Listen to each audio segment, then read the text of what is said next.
So guys, good morning. Meron tayong special na kliyente ngayon, si Sir Nilo. Saan pa kayo galing sir? Pangasinan. Pangasinan. So nakita po ni Mrs. niya yung vlog din natin. So isa rin sila sa ating subscriber. Hindi pa ata kayo nakapag-subscribe sa akin sir.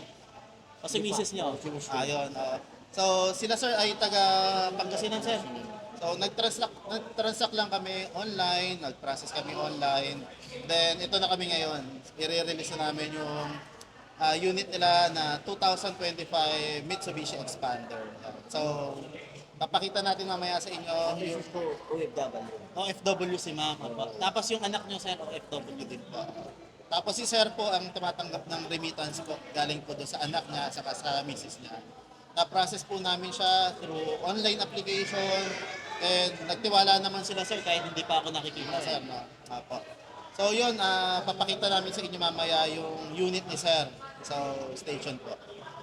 So pupunta na kami nila sir sa kanilang unit para i-demo natin yung kanilang expander cross.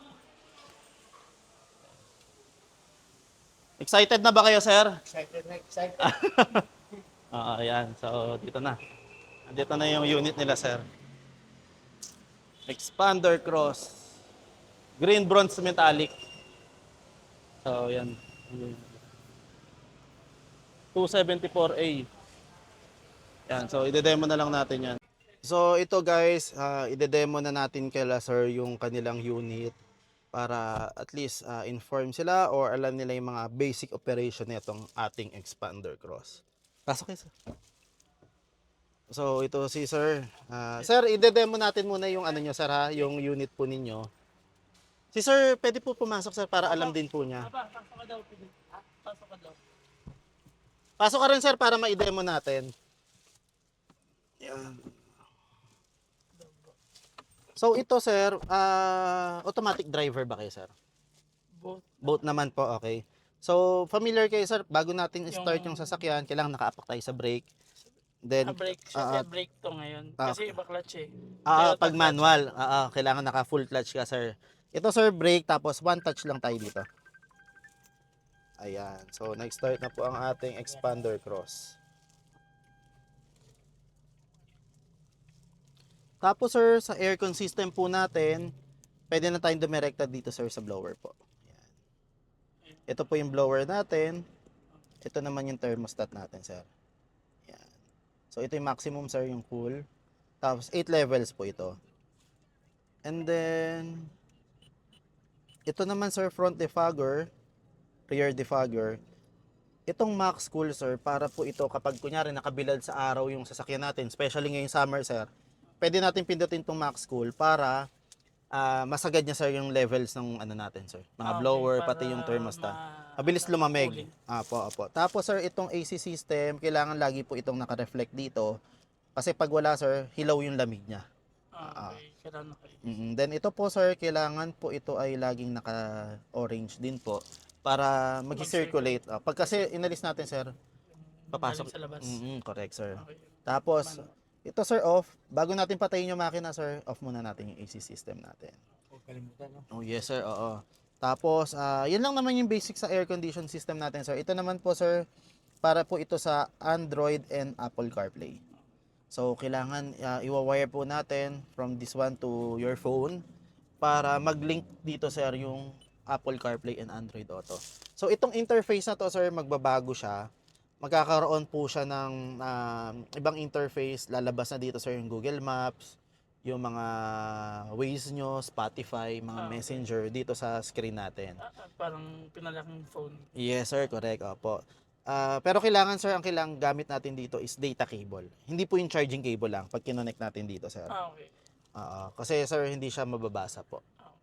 So, kailangan data cable para mag-iba tong interface na to. And then, after that, sir, pwede na kayong mag hands-free po. Kunyari, may tatawagan kayo, i-voice command yun na lang po siya.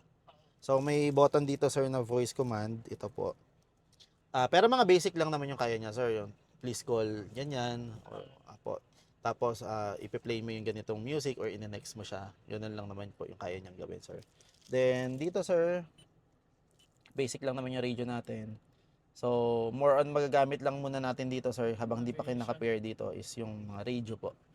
Yung Bluetooth, meron din naman tayong Bluetooth na dito, sir. Yan po. So, punta lang kayo dito sa radio. Tapos, pag maghanap kayo ng station, sir, hold nyo lang po ito. Ayan. So, pag gusto nyo po i-save, hold nyo lang po ito. Ayan, masisave po siya dito. So, hanap po ulit kayo ng station na may signal. Ayan, then save natin dito. So, ganyan lang naman po na yung pwede natin magawa dyan, sir. And then, sir, dito po sa ating gear shift natin, once na i-reverse natin to, sir, mag-a-appear na po yung camera natin dito sa likod. Automatic na yan siya, sir. Then, neutral, drive. Itong 2, sir, parang nag-low gear ka po. Oo. Ito, sir, parang first gear nyo naman yung L. So, ginagamit siya, sir, kapag uphill tayo or downhill din, sir, engine brake. Okay. Para hindi dumaos doon yung sasakyan, sir. Then, ito, sir, naka-electronic parking brake na tayo dito, sir. Wala na, sir, yung conventional na handbrake. So, ibig sabihin, sir, kapag nakapula, naka-engage po tayo. Okay.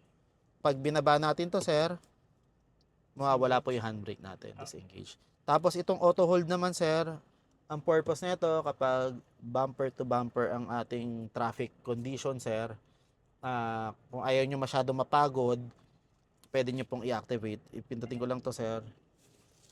Pero kailangan, sir, kasi naka-seatbelt tayo. So, once na naka-seatbelt tayo, lalabas dito, sir, yung hold na icon sa meter cluster natin. And then, kahit naka-drive kayo, sir, usually, sir, di ba kapag naka-drive ka, pag inalis mo yung paa mo sa brake, aandar ka, sir. Pero pag naka-auto hold kayo, sir, mare-retain niya yung brake mo. Kahit alisin mo na yung paa mo sa brake pedal. So, gamitin na lang natin to, sir, kapag nasanay na tayo sa unit. Kasi baka masyado tayo maging komportable na mamaya alisin natin yung paa natin sa tas biglang umandar, sir. Nang hindi tayo naka-auto hold. So, explore na lang natin to, sir, kapag nagamay na po natin yung unit, sir. So, yan lang naman, sir. Since hindi siya hindi na naka yung auto hold, no? Opo, hindi, sir. Kasi hindi siya Kailangan naka-seatbelt tayo pareha, sir. For safety po. Yan. Tapos, dito naman tayo sa steering wheel, sir. Itong steering wheel natin, sir, ay tilt and telescopic po siya. Baba lang natin, sir, yung lever dito. May lever siya dito. Tapos, up and down. Pwede mo rin i-forward. Itulak ba, ano? So, kahit hindi mo nagalawin yung upuan mo, sir, pwede mo makuha yung komportabling position niya po. Yan.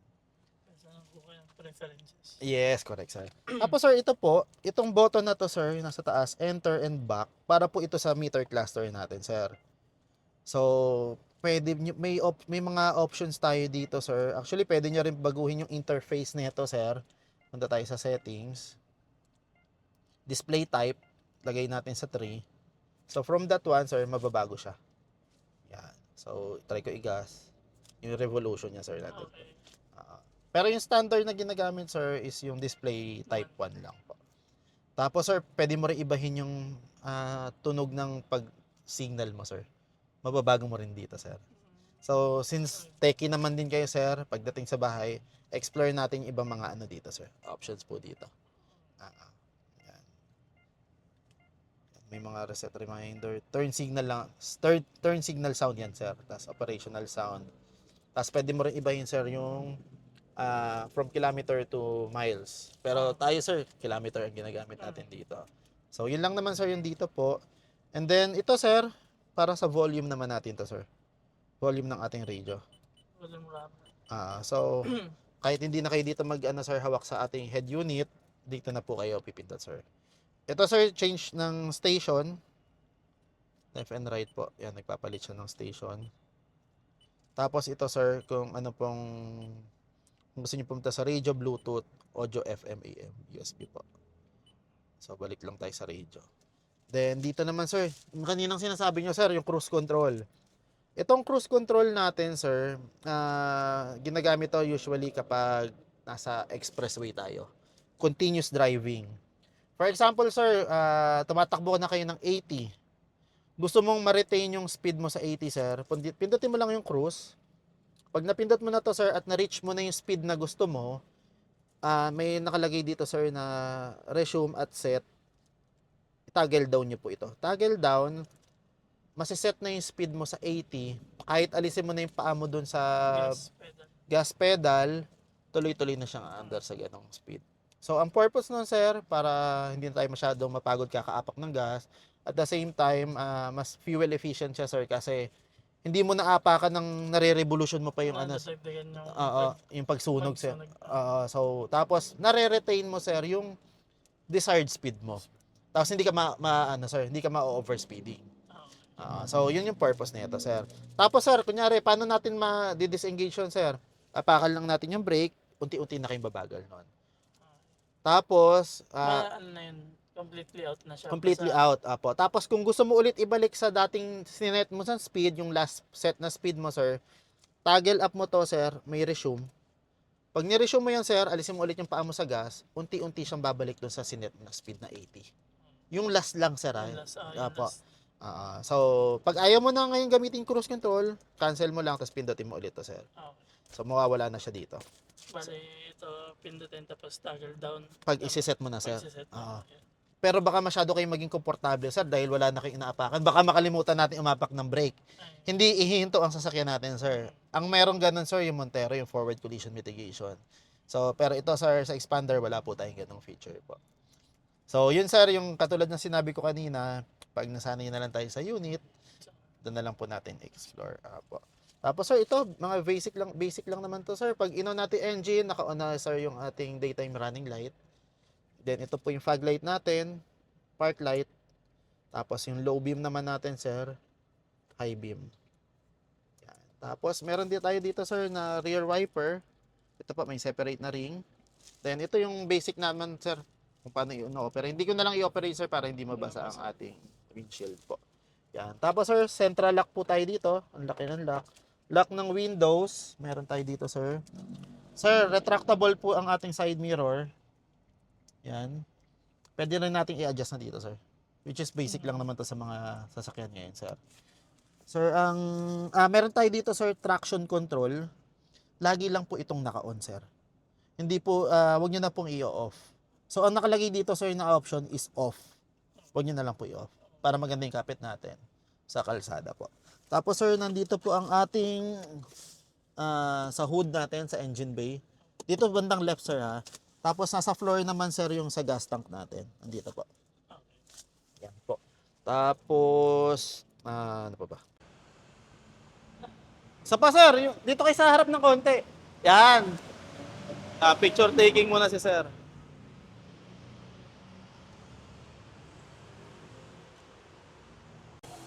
So, ito guys, tapos na kami mag-picture taking nila, sir. And turn over na natin sa kanila yung unit. Then mamaya, papalagyan na natin siya ng mga exclusive freebies na ibibigay natin kala sir. Siyempre, hindi yan mawawala. So, ito na sila, sir.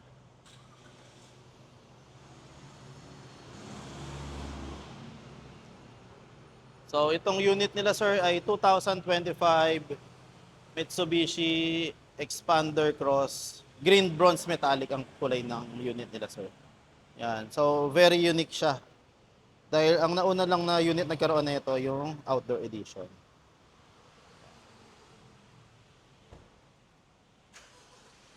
Napakaganda ng kulay. Hindi siya common sa kalsada.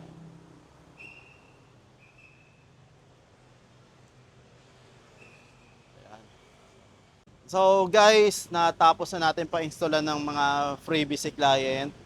And tanungin naman natin, kamustahin natin si Sir Nilo kung kamusta yung naging transaction natin. Sir Nilo, ito yung pinaka-pogi nating kliyente. Ayan, so dumayo pa si Sir dito from Pangasinan, sir, ano? Saan ba kayo sa Pangasinan, sir? Bayambang. Bayambang. Boundary ng Tarlac saka Pangasinan. Okay, sa mga kababayan ni Sir na nagpaplano kumuha, ayan, isang testimony na si Sir na, Sir, legit yung transaction natin. Ayos yan. Yung mga freebies natin, sir, talagang kinabit natin yan lahat. Wala tayong kulang. Talagang binibigay natin yan sa kliyente, sir. Kamustahin lang kita, sir, kung kamusta ba yung naging transaction natin dito, sir. Okay naman. Okay. Okay na okay. Okay na okay, sir. Nakuha natin yung mababang down, sir. Yung mga freebies. Tapos, si Mrs. nyo nakakita sa akin, sir, no? Si Ma'am Norma. Si Mrs. Oo, so shout out sa inyo, ma'am. For sure, makikita nyo rin to. Ipopost natin to sa YouTube, ma'am, para makita nyo rin.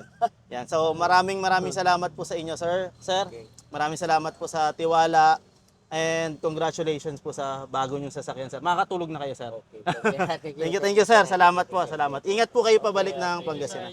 Sige po, sir, ingat. So ito guys, tapos na natin ma-turn over kay client. Papakita ko lang sa inyo yung mga kinabit natin. Siyempre, nandyan yung expander cross hood emblem. Nandito naman yung Bosch Europa horn. Meron din po tayo dito sa kabilang side na headlight garnish. At syempre, dito rin po sa kabila. Meron tayong rain visor. Yan. Meron tayong door handle cover.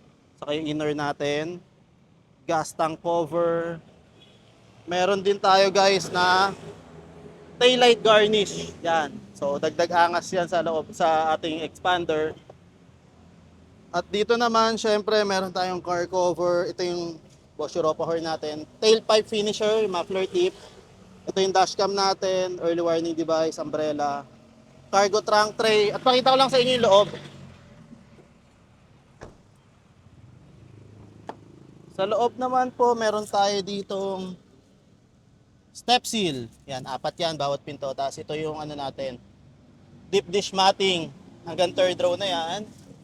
Then nandito na yung dashcam natin, yung steering cover. Yan. So lahat ng pre-namis natin kay client ay binigay talaga natin. So paalis na sila client, papunta na ulit sila ng Pangasinan, pauwi na sila. So maraming salamat po sa inyo sir at sa inyong family sa pag-avail nito ating 2025 Expander Cross. Thank you sir.